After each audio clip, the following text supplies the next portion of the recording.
నమస్తే.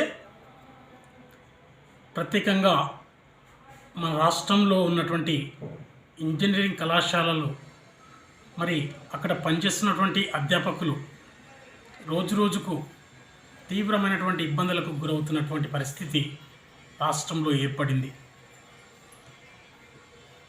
ప్రత్యేకంగా ఎఫ్ఎఫ్సీలు అయిన తర్వాత అధ్యాపకులను ఎఫ్ఎఫ్సీల కన్నా ముందు తీసుకున్నారు కొంతమందిని. ఎఫ్ఎఫ్సీలు అయిన తర్వాత కొంతమందిని సీనియర్ అధ్యాపకులు కావచ్చు, తీసుకున్న వాళ్ళని కావచ్చు, ఇద్దరిని వెళ్ళిపోండి అని చెప్పేసి పంపిస్తున్నటువంటి పరిస్థితి ఈ రాష్ట్రంలో నెలకొన్నటువంటి పరిస్థితి. అంటే పాఠాలు చెప్పేది ఎవరు, మరి నోట్ పైన ఉన్నటువంటి అంటే పేపర్ల పైన ఉన్నది ఎవరు, ఎఫ్ఎఫ్సి ఇన్స్పెక్షన్ల కన్నా ముందు చూసి తర్వాత చూస్తే వాస్తవ విషయాలు బయటకు వస్తాయని చెప్పేసి అధ్యాపకులు వాపోతున్నటువంటి పరిస్థితి. ప్రత్యేకంగా రాష్ట్రంలో ఉన్నటువంటి అధ్యాపకులు ఎక్కడ చెప్పుకోవాలో, ఎవరికి చెప్పుకోవాలో తెలియనటువంటి పరిస్థితి రాష్ట్రంలో ఏర్పడ్డది.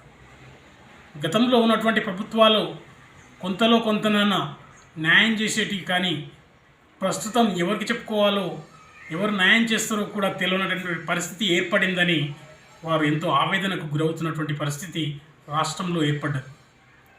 దయచేసి ఒక్కసారి ఆలోచించమని చెప్తున్నాం.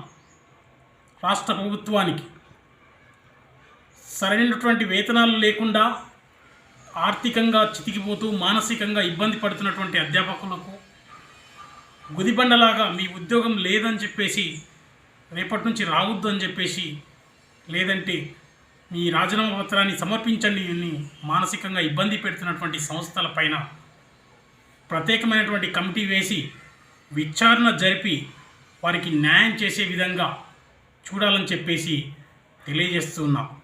అంతేకాకుండా మనకు రాష్ట్ర విద్యా హక్కు చట్టం తెలంగాణ విద్యా హక్కు చట్టం 1982 ప్రకారంగా ఆర్టికల్ 14 చాప్టర్ 14 సెక్షన్ 79 ప్రకారంగా ఉద్యోగ భద్రత కల్పించాలని చెప్పేసి తెలియజేస్తున్నాం.